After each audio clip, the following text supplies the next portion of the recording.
Ladies and gentlemen, dear guests, this is the last session of our 3-day conference, and yes, we have a very, very intense 3 days behind us, and I'm extremely happy because this conference, as all of our conferences, fulfill the mission of our institute, working always with colleagues and with the help of open calls, which means that we can find early career researchers and promising new research projects.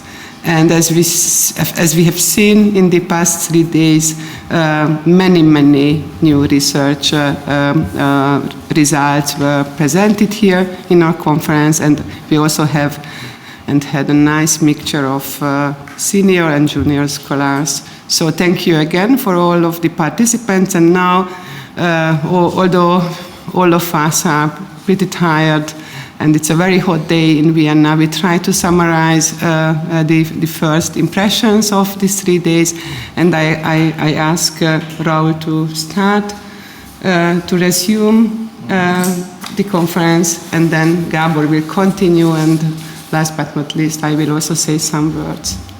Thank you very much, Eva. I think indeed these were 3 intense days, and I think the diversity of the papers pretty much answered our call and answered our expectations in terms of seeing a diversity of case studies illustrating what we initially meant by the ethnicizing of Europe after Versailles, approached from a variety of angles and in contexts ranging from the global, such as the one that our keynote speaker Tarazara introduced, to the very local, as we saw today in the case of one village in a regional context. And I think a few things that I would personally take home from this variety of presentations, and which are very much in line with our initial expectations. I think a question that Gábor was asking in our introductory remarks has remained largely open to interpretation, whether this paradigm of national indifference, of ambiguity, continues to some extent even after the Versailles moment. If maybe this ethnicizing was not complete, or was certainly not an exclusive process that completely eliminated the diversity of non-national forms of identifying. But on the other hand, I think there were clear situations in which we saw how the effects of the Paris Peace Conference were long-term and did mark a pronounced departure from previous imperial context and a new European order, contested as it was and differently articulated in different spaces, some more violent than others. But in all of these, I still think that nationalization and ethnicization does come out as a factor affecting post-war politics. And like I was saying myself in the introductory remarks, it's not always a bad thing. And to some extent, it's important to keep in mind that certainly the intention of the peacemakers was not to increase the violence and not to increase the exclusion, but rather to eliminate it, or to sort of like manage it better. And it's important to keep this in mind, because as they say, sometimes the road to hell is paved with good intentions.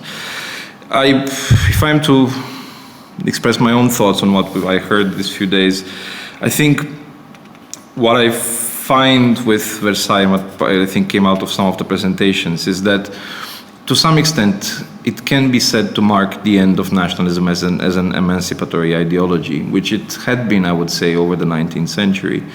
And of course, we tend to see nationalism with suspicion these days. We tend to see it with our retrospective knowledge of what happens in the Second World War, and we tend to see it as a destructive force. But for the large part of the 19th century, nationalism was an integrative, inclusionary ideology that was trying to achieve homogenization, yes, which was not always good if you were a minority, but it read homogenization as equality, and it in this respect, it aimed to be inclusive of women, of the working class, and as we saw, even of orphans.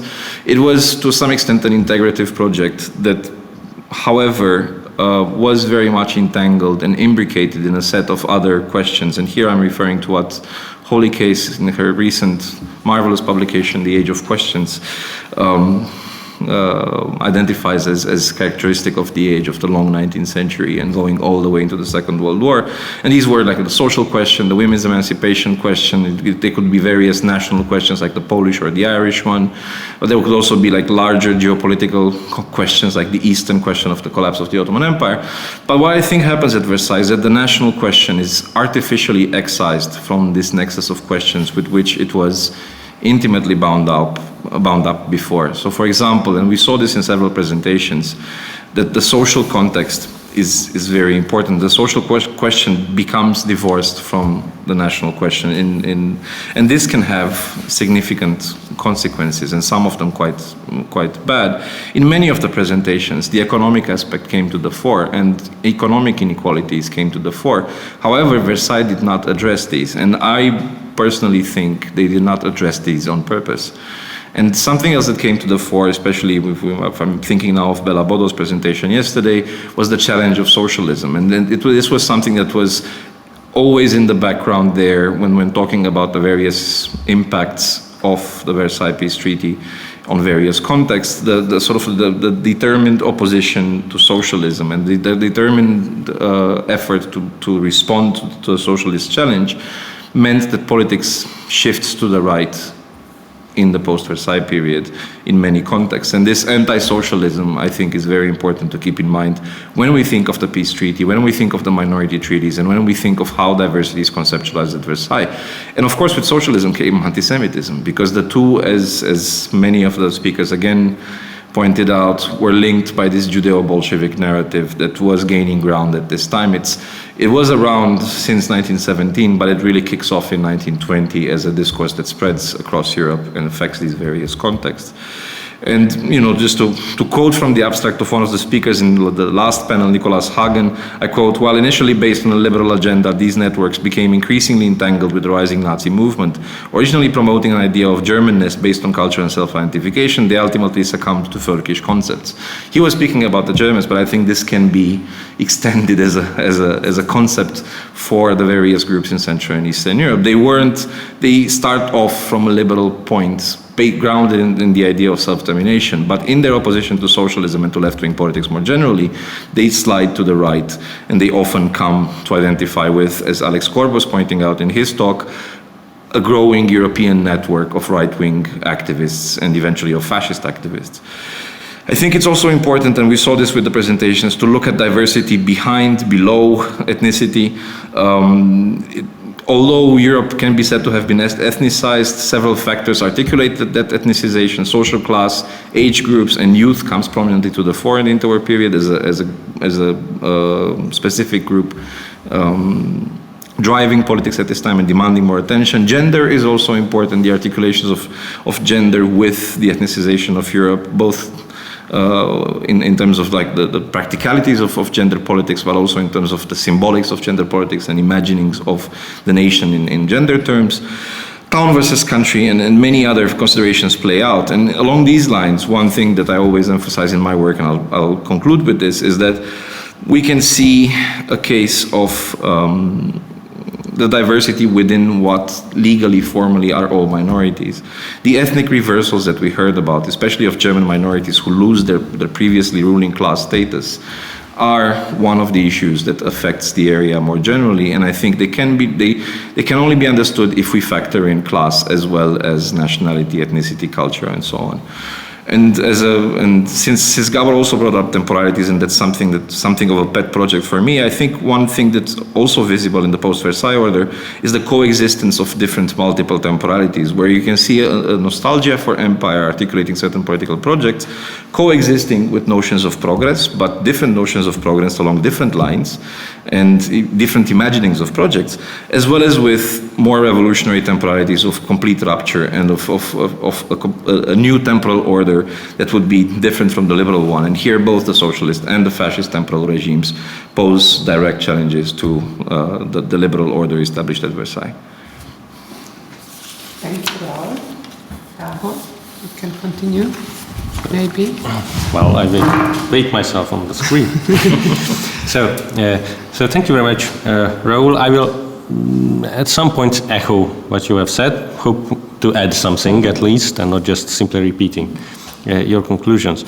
What I was thinking of when I went through how I would contribute to this conclusion of the conference, I was thinking of the term ethnicization and what I have learned about its meaning in a historical but also in a more contemporary and social scientific meaning.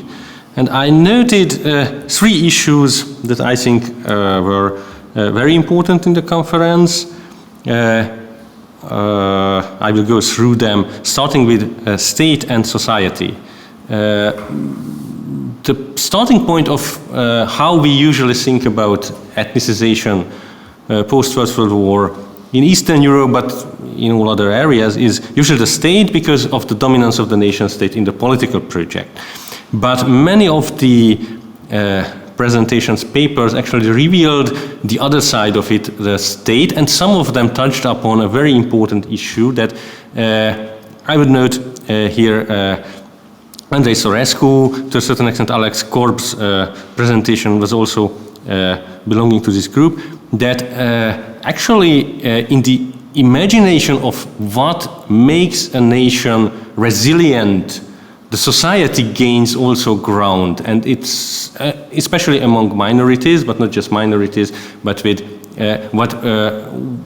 within those contexts where there is a significant minority outside the borders, the idea emerges that somehow the minority constitutes a better ethnicity, something that should be the future of the whole nation, and it also points to the solution of the problem, so to say, which is sometimes explicit, that the society is what constitutes ethnicity, and if the society is properly organized, it is possible for the nation to survive even without the nation, for a while at least,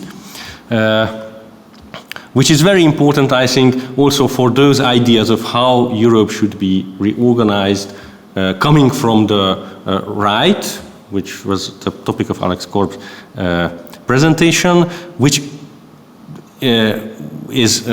was an attempt from the right to imagine a Europe where the nations are not necessarily eliminated as opponents, but could find a way to coexist if they find their own authentic form of existence that is not excluding the others.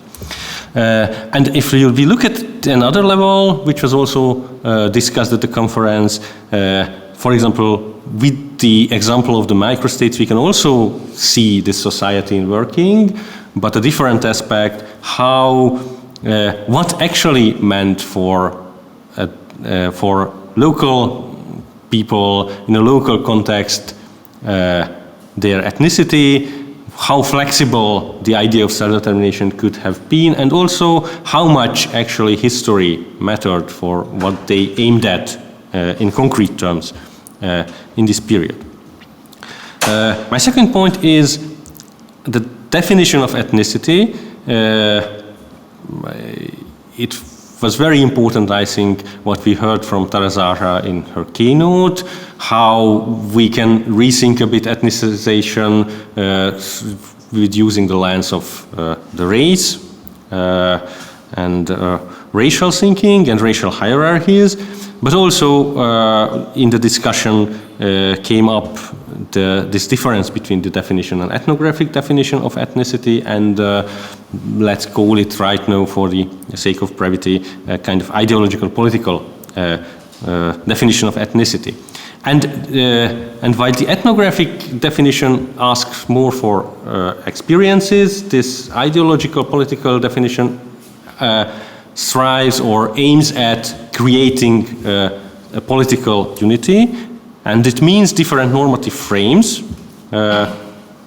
And in this sense, I think ethnicization of East Central Europe after the First World War is not accepting the ethnographic definition, not asking for the experiences, but trying to imply and impose this kind of normative frame. And just to name one example, I think a wonderful example of this kind of activity was Edina Gál's example of those orphans who were supposed to be returned to their authentic Romanian nationhood, even if they were at that moment already Hungarians. So there should be some essence in ethnicity. It is not just simply about it's not just a simple social phenomenon that constitutes itself through social activity.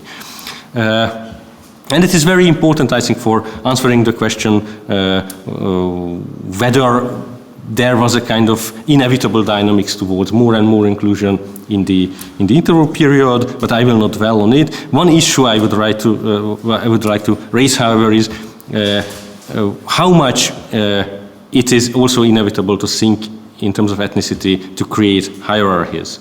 Alex Korp's paper, just to refer to it again, raised an alternative, at least in the thinking, contemporary thinking. But for example, it was very fascinating to hear Thomas Orth on Čapek's ideas on German-Czech relations, which, as he argued very convincingly, involved a kind of natural hierarchy.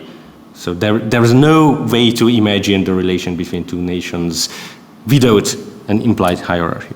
And the third point is, also already mentioned by Raul,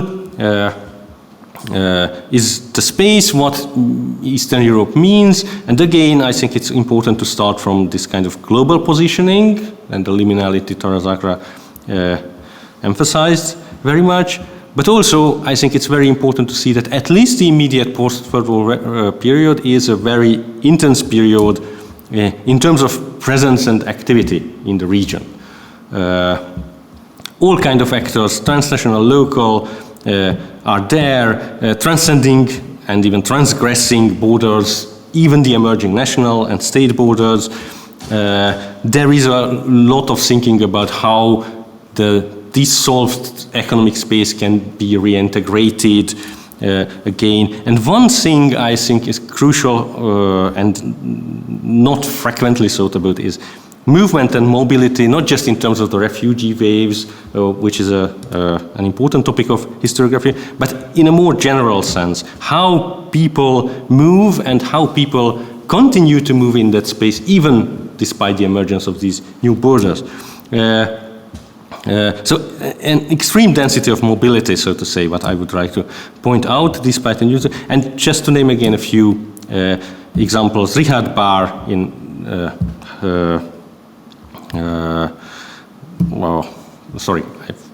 Hagen's presentation, or the Wandervogel, are all activists who are moving in this space, and in this way, very interestingly, still keeping it alive, making this imperial space persistent for their own aims, so in this sense transforming or subverting it from within, while also these agents are of a different kind sometimes. In Richard Bahr, one can identify a kind of imperial biography. The most younger generations are probably much more connected with different ideas of the space. So it's very interesting to see how this interwar era is still not just a coexistence, but probably an era when the dialectics of different scales also was an important factor of the development within Eastern Europe. So this is very good. Thank you very much, Gábor. It's always nice to be the last.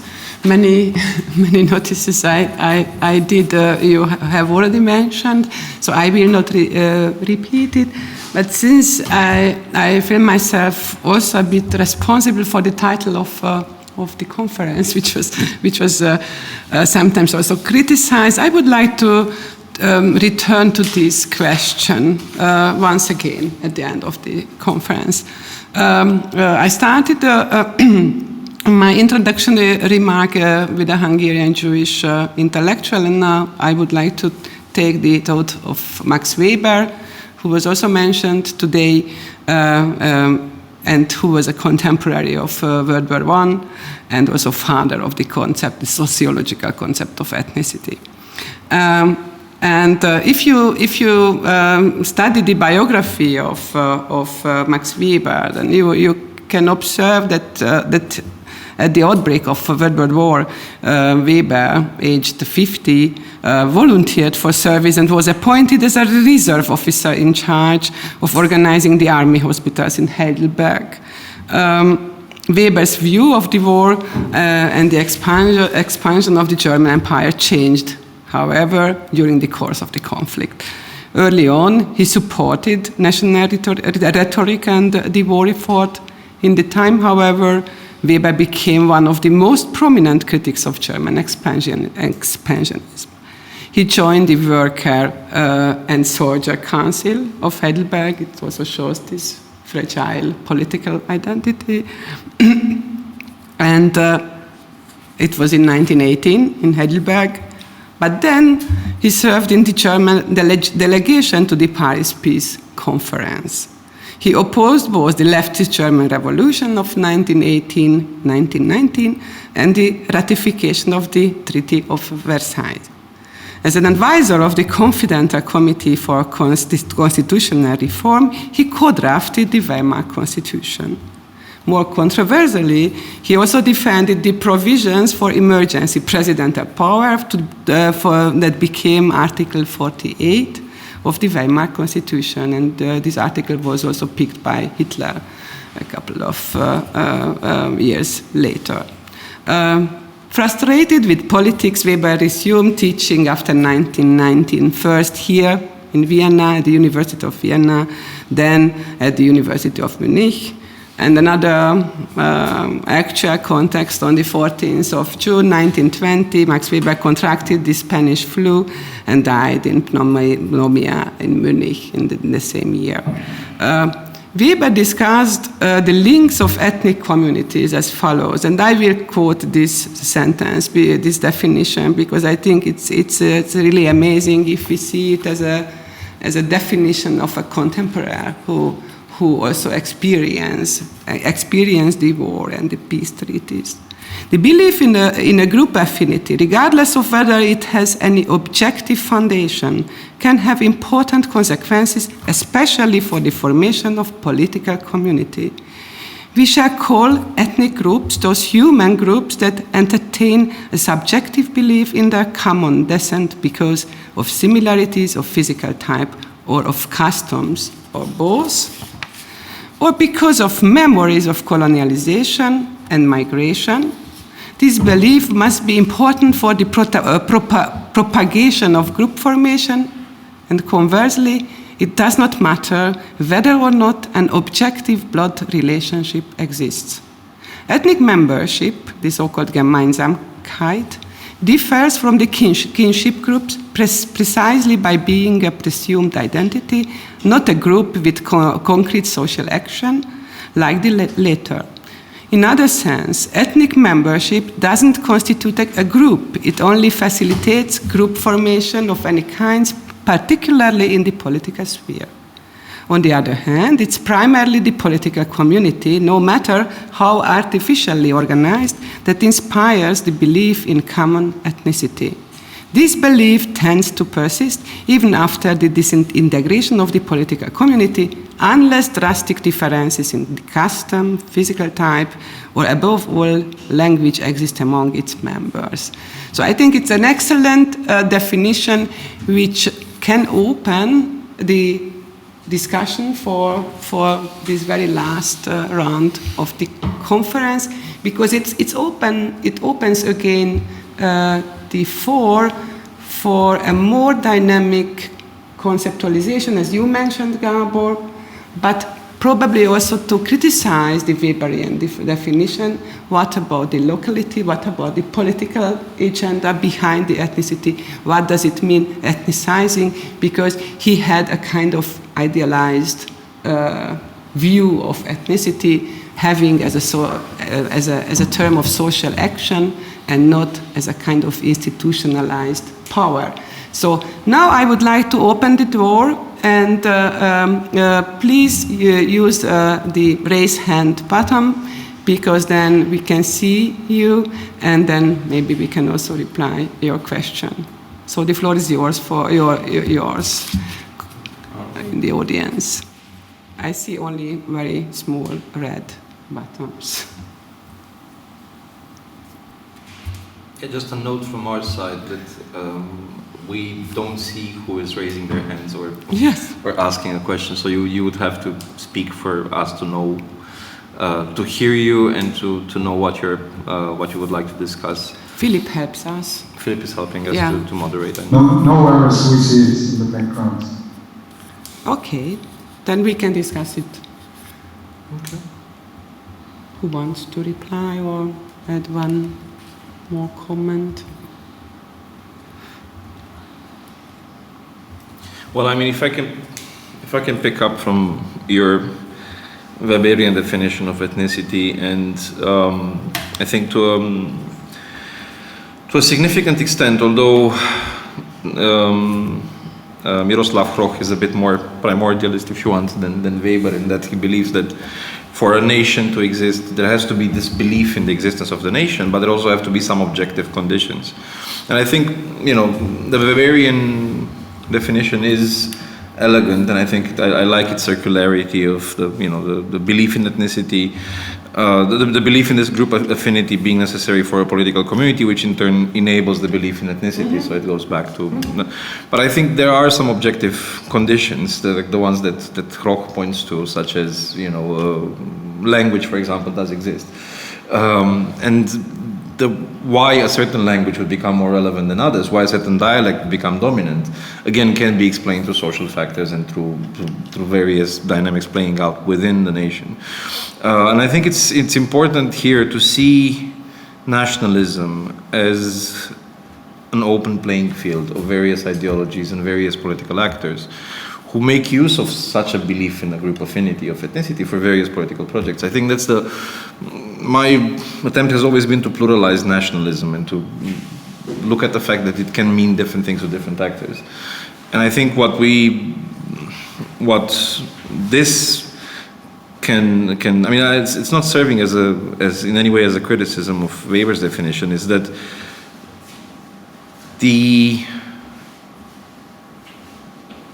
I won't say arbitrariness, but the volatility of such a definition can help explain why nationalism can mean so many things to so many different people, and how you can have a left-wing nationalism and a right-wing nationalism. It can be a liberation movement from an empire, and it can be an exclusionary movement directed against a minority, and all of these can be grounded in ethnicity and in the imagined community of the nation.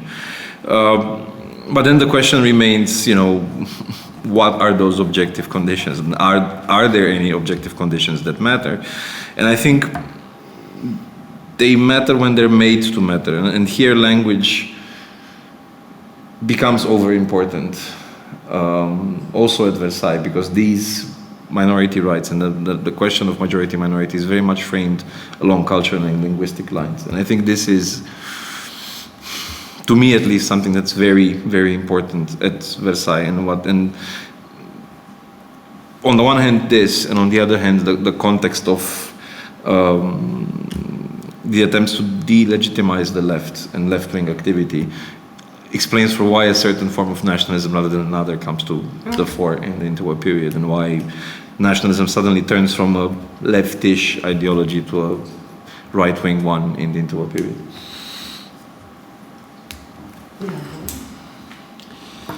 Well, I'm not sure my thoughts are or how much they are an answer to what Raul raised. But starting with this nationalism as an open playing field, and what you mentioned of pluralizing nationalism and speaking of nationalisms, it still brings me back to this very important internal dynamics of every nationalism. And this is this coexistence, simultaneous operation of inclusionary dynamics and exclusionary dynamics, which makes it possible to contest from within nationalism, but also, and this is my question, and so far, based on the conference and based on my my activity as a historian, this is my most important question whether we can imagine nationalism without this internal dynamics and being always contested. And this goes back to the interwar period in the sense that we see that many of the political projects based on nationalism actually deny the possibility or the necessity of this internal dynamics, and instead posits that there is something when the nation is neat, well circumscribed and also homogeneous from within. There is always, there is less spoken of what would be the minimal conditions of postulating that a nation exists, at least in this discourse. And if you look at the practice, what is actually signaled or mentioned or pointed out as not authentic, not national, you will find that practically everything is forbidden if you want to be a proper co-ethnics or member of this nation. So this is there, and this is what I think still very prominent within today's nationalism, and could be one of the lessons of studying nationalism historically. That there seems to be something that nationalism itself can't overcome, or if it attempts, there is the end of a catastrophe, and still the historians will find that kind of sorrowful and still very absurd examples of from the occupied Czech lands, for example, from during the Second World War, where Czechs were accepted as Germans, and they asked it because there was better rationing for the Germans, and there was a kind of complicity between Nazi officials and these Czechs there, so everyone knew what was happening on the ground, which is not explicable solely from this perspective of the political project of the nationalism. I just observed how you changed the terms, and you started to discuss nationalism instead of ethnicity or ethnicizing. So I just want to go back a bit. Why we switched the term?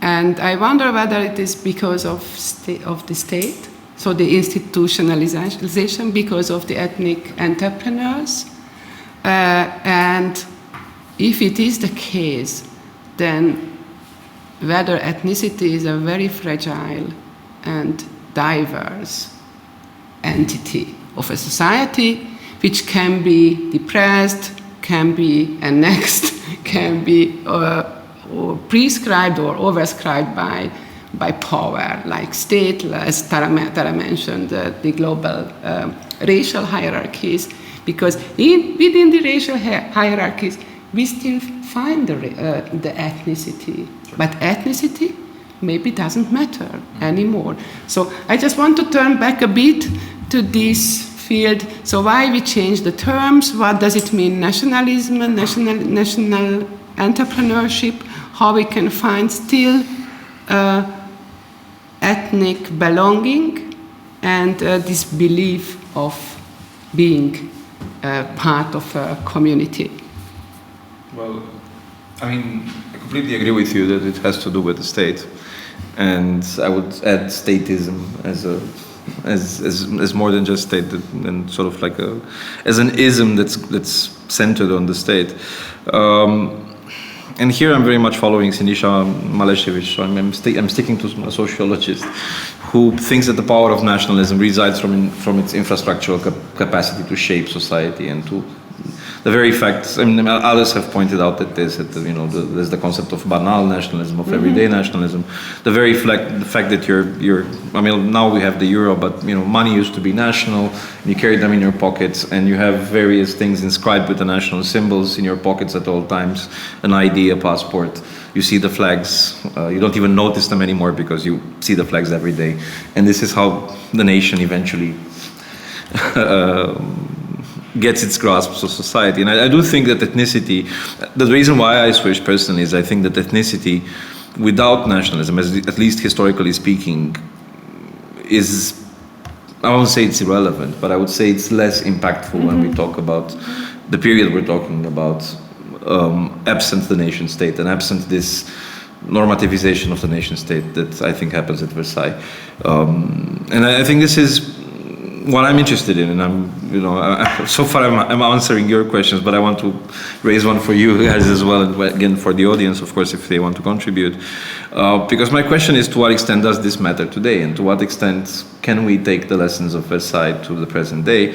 What I'm thinking again is just how normative the nation has become meanwhile. The international organization is called the United Nations, so it's clearly a world of nation states. Empires have all but disappeared. I think the last one that's officially an empire is Japan, but even that is by no means what we tended to mean by empires back at Versailles. There are no more empires. There are a number of alternatives to the nation states. All of them micro, typically. But the nation state has definitely become so normative in this day and age. And therefore, how do we factor this in when we think of European integration, when we think of the fact that globalization has also, in the meantime, become much more visible and pronounced than it would have been to someone in the 1920s. So how do we factor in the fact that we live in a world that's much more globally connected and at the same time much more powerfully structured, I think, by nationalism, which has never left. It might have been, at some point, delegitimized as an ideology, but infrastructurally, nationalism was always on the rise, not on the decrease, if you ask me. This question addressed to you, I think, as a sociologist. I have, of course, I have an answer. So I would rather raise another issue, a bit more abstract, and this is, I think, a kind of epistemological issue as well. So if we think of nationalism and ethnicity as different phenomena, but also do not simply take nationalism as a kind of political project that is based on ethnicity, but something that exists in connection with, but not as a kind of interchangeable term for ethnicity, then it could be that one of the problems we have is that, especially retrospectively, we cannot see ethnicity without nationalism. Mm-hmm. It's mostly those institutions that generate something that reveals ethnicity, which are already framing it at the very first moment within this context of nationalism.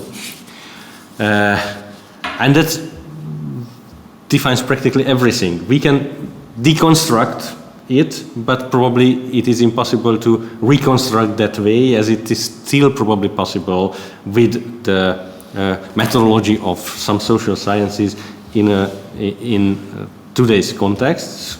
And even in today's context, it does not necessarily exist without nationalism as well. So this link is very strong, too strong to somehow just dissociate these phenomena.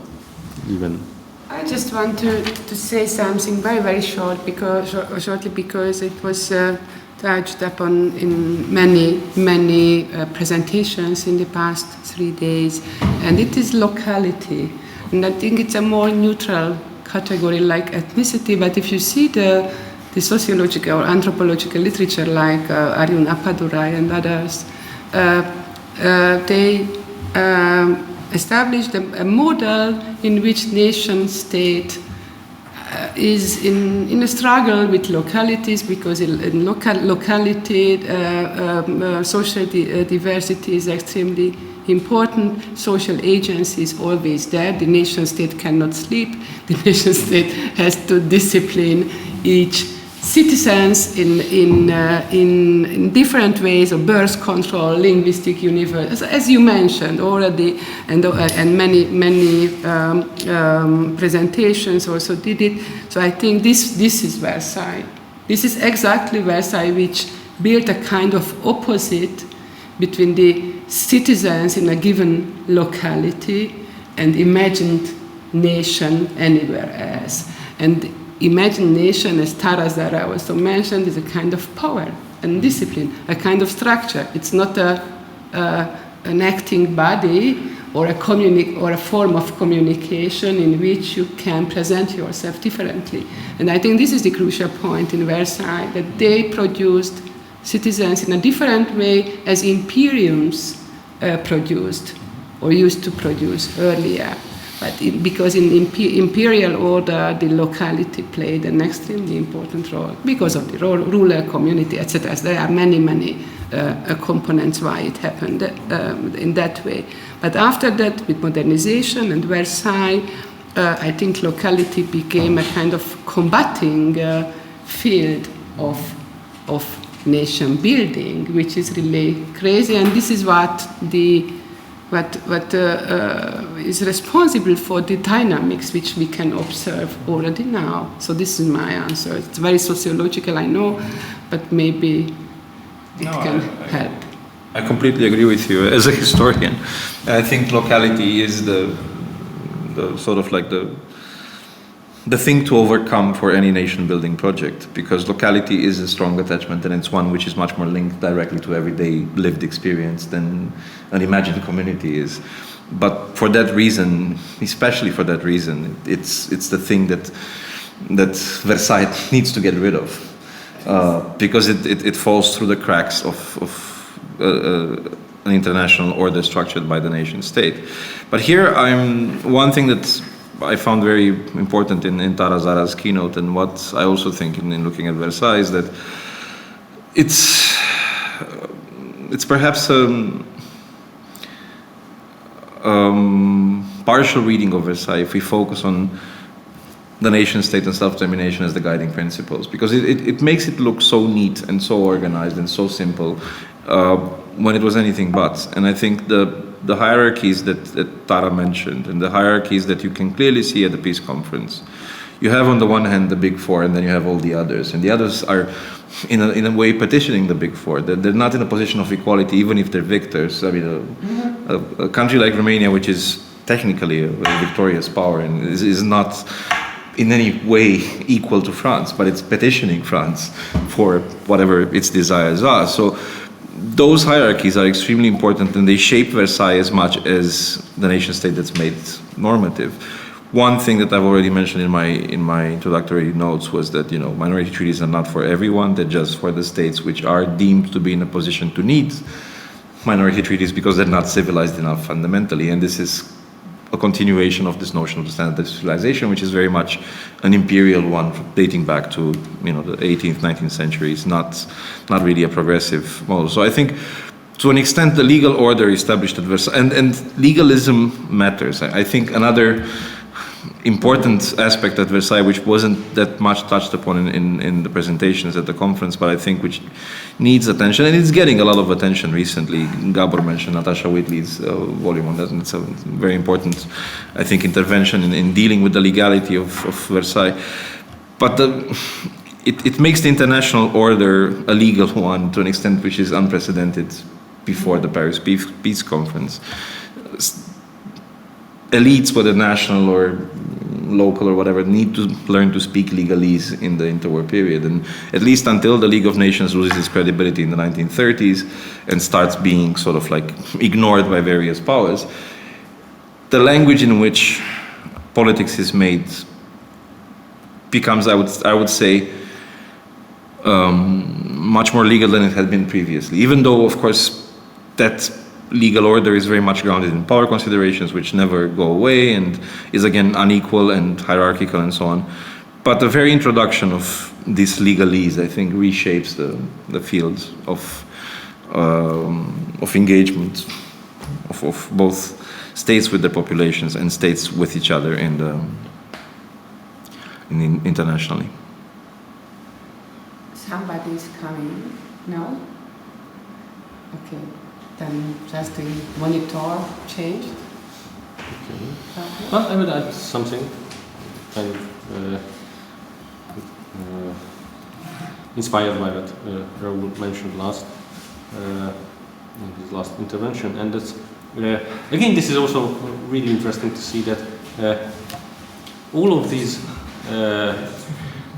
new aspects also somehow create their corollaries that are also kind of opposites or undermining it. So, for example, I completely agree that this kind of new international order and the necessity to speak a different language, more legalistic language, was very important. But it also brought into international politics aspects that were not that important before the First World War, especially for these new nation states. It was for that they also wanted to contest within this, again, the meaning of certain important terms, and they used political mobilization for it.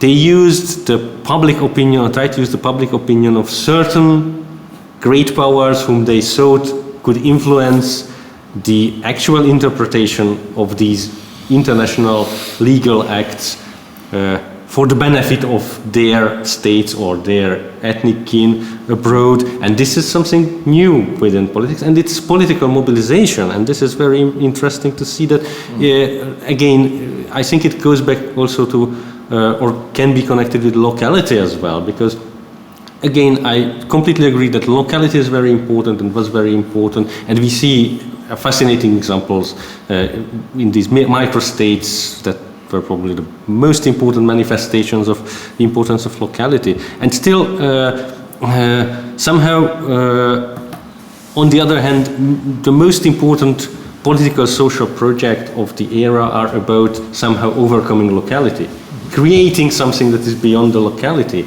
and people are resonating, or at least resonating enough to make these political projects successful, at least again for a while.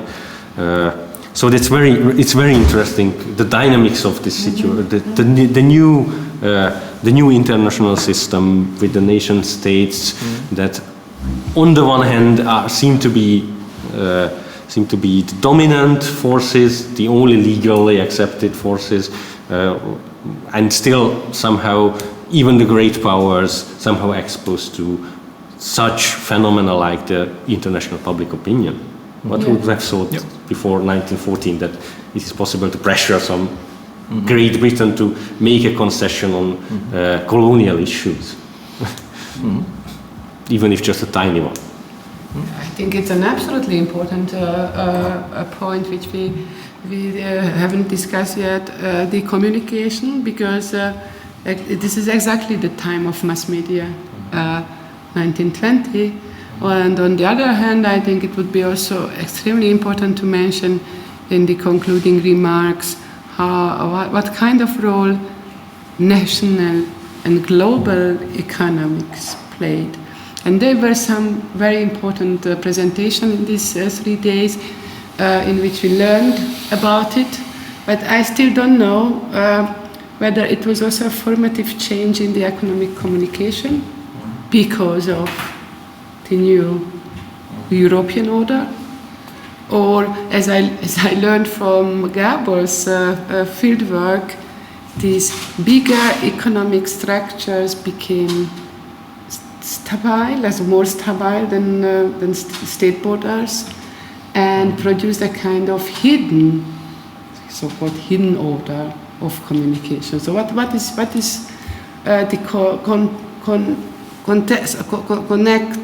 connection between the political agenda of the Versailles Peace Treaties and the economic consequences of the European economics? What do you think about it? We didn't have so much presentations, but I think it's a crucial point, and it is also connected to your question, Raul, why it was so anti-leftist, so anti-communist, so anti-socialist. So what happened which resulted this type of economic and political order of the 1920s? Well, here's where I'm again. I mean, I completely see the importance of what you just mentioned, but here I'm once again the pessimistic historian, and my answer to this is democratization is to a certain extent the problem. It's a great ideal throughout the 19th century, but when it happens, it means, one, public opinion matters a lot more because these people have the right to vote. So if you disregard their wishes, you could easily do so in the 19th century under a limited franchise, not care what the masses or what the non-elites want. But you can't do so as much as you could after 1919. Sure, you can shape it, you can manipulate it, you can influence it, but you can't ignore it, and you have to take it into account. And like Gábor was saying, the other important thing was this is an age of international public opinion. Because I think the national one rises, at least in some more democratic states in the course of the 19th century. But what you have after Versailles is the rise of an international public opinion, where something you do might be causing uproars in different states, which wasn't so much the case before, unless there was intervention by the great powers, which was usually done in the name of humanity, humanitarianism. You know, it wasn't done in the name of but the notion of international scandal, I think, is very much dependent on, one, the creation of the international sphere, two, these advances in communication. But when it comes to the economy and to the left, this is, I think, also to be pinned on democratization and to be pinned on universal suffrage, because once again you have to factor in the non-middle class constituents. And if nationalism in its liberal form was very much a middle class ideology, socialism is one that places the focus on the new social classes that at this very moment are entering the political process in liberal states. So of course the attempt would be to push them out, to make sure that this stays a game still played by the middle class, for the middle class, and excluding the sort of like the working classes. And how do you do this? You delegitimize socialism. You have to do this. You have to make those workers and peasants national. And you have to give them something to believe in that's looking redistributive, but it's actually not. So you are keeping power as a class, but you're pretending to some extent, or you're making it look like you are redistributing. And I think that's the problem, that also when it comes to empires, I mean, the economic structures of empires were well established and were functional. The new ones, in the case of nation states, borders can break formerly well-integrated economic circuits, and it's not good economically to break them. And of course there will be ways in which they will continue, but those ways will become ever more complicated, costly, and so on. But the concern here, I would still insist, is not necessarily with economic efficiency. Many of the plans for economic autarky of the new states were not economically sound, but they made more sense ideologically. It was important to say that rather than actually do it, because it would give yourself legitimation, the necessary legitimacy in front of a population which suddenly matters, and suddenly you have to, you have to take it into account. That's my take on this. Are you also so pessimistic, Gábor? Well, so I think it's very important. It's very important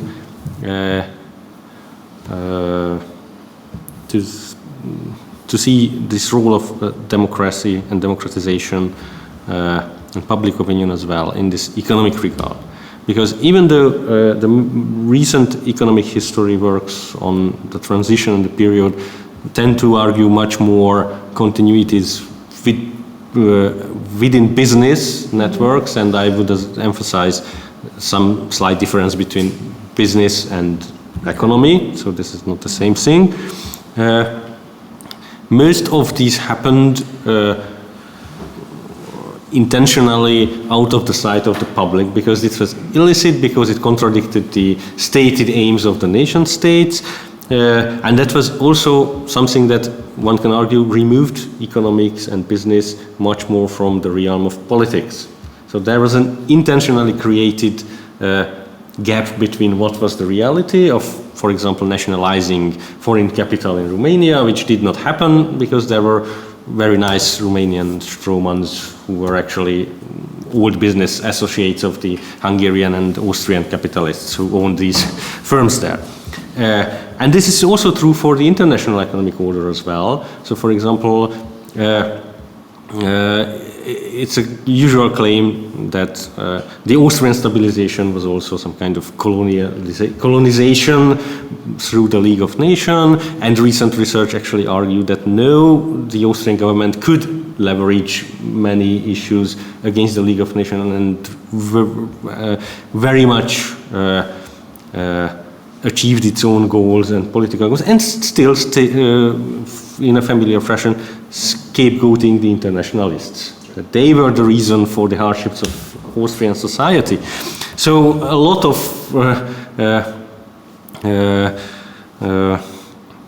typical methods and modes of politics are actually rooted in the area, in this era as well. So again, we are there with this this difference. I think, however, that it would be important to change, and I hope that the conference is a good step towards this goal, which is not necessarily a historiographic goal, but more of a goal of how we remember the memory of the period.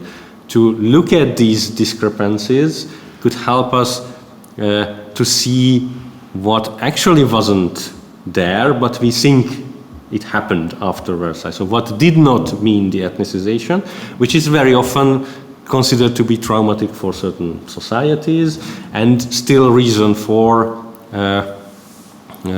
being critical, or even in the Hungarian case it is very often mentioned that it's one of the most important sources of social resentment in Hungary. So. I think it's a great observation, and if my obsession is linking it to the present, something you just said very much rang true for today's Europe and today's world, this blaming of the internationalists. I mean, the post-1989 context of the collapse of socialism and the European integration, and everybody speaking about globalization, which was to some extent, to a significant extent, true. I mean, to this day, even the hardcore nationalists are consuming international products when you think of culture. I mean, I doubt someone is passing on Scandinavian noir series just because they're a hardcore English or French nationalist, and would only watch national products. So, the consumption is completely international, so is the capital motions. But if you're a nationalist, you can use this as a scapegoat. You can blame who's the number one enemy of nationalists in Central and Eastern Europe, at least, but of course beyond. George Soros. He's the embodiment of international capital, and in this sense, again, you on the one hand have the association of his Jewishness with international capital, but also with cosmopolitanism more generally, and it's basically a symbol of the international, and it's once again scapegoated in the name of a nation, which is purely, but largely more and more irrelevant to the lives of its citizens in terms of their ability to move, to consume, to when you factor in at least the European Union, of course. And then this, I think, again, has to do with what the international context can and cannot do for you. It can provide a very convenient scapegoat. You can always blame all the failures on the EU, as our lovely Brexiters did when campaigning for leaving the European Union. Everything was suddenly going to be milk and honey once they left. Well, that's not really turning out to be true. But the concept is there, and it's extremely useful, and it allows for nationalization, for nationalist movements and regimes everywhere. I guess. Very, very sad closing remark, I have to say. If I would add the other aspect of the picture, which is the resentment and xenophobia, because I think they go hand in hand. So I would like to ask you to find some more optimistic summary of these 3 days, which we can take home before I close this panel and say goodbye, because it's really absolutely depressing. I don't want to close with such a depressive conclusion, because I think it has its own dynamics, and it also make me the question, where is the agency? So how we are implicated, how we can find a way to represent ourselves in another way, not this very nationalistic and ethnicized form of living. So what are the alternatives, or what can we learn from the Versailles history? Well, apart from what we try to outline here in this closing session, and positive, I mean, one can use these terms which are undeniably positive. So we mentioned democratization, and it would be foolish to claim that it is something problematic. We should know what are the limits of democratization. And this is one of the lessons, I think, not necessarily Versailles, but studying Versailles and the post-Versailles system, that it's impossible to get what we want, what a society wants, or what individual wants, without knowing the limits of not the action, but their imaginary. That this is, there is always something that is not fit to their reality, is much more complex than we imagine, even if we have a very detailed 100 pages long program or whatever, how to transform society, it will not go swiftly and easily.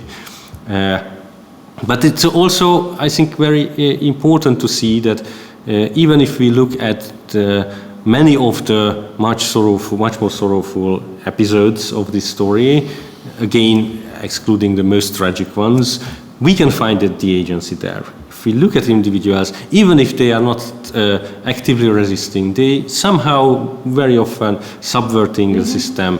They use, in a sense, very practical irony.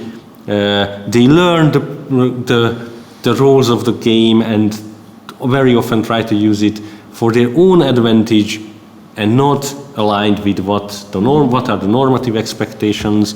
So again, probably also it should be the lesson that we should also trust a bit more the people, that they can somehow help us in overcoming all these problems. So thank you so much. It's really great. And you turn to me? Well, I mean, one of the reasons I became a historian is not to have solutions. If I had solutions, I'd be a social scientist.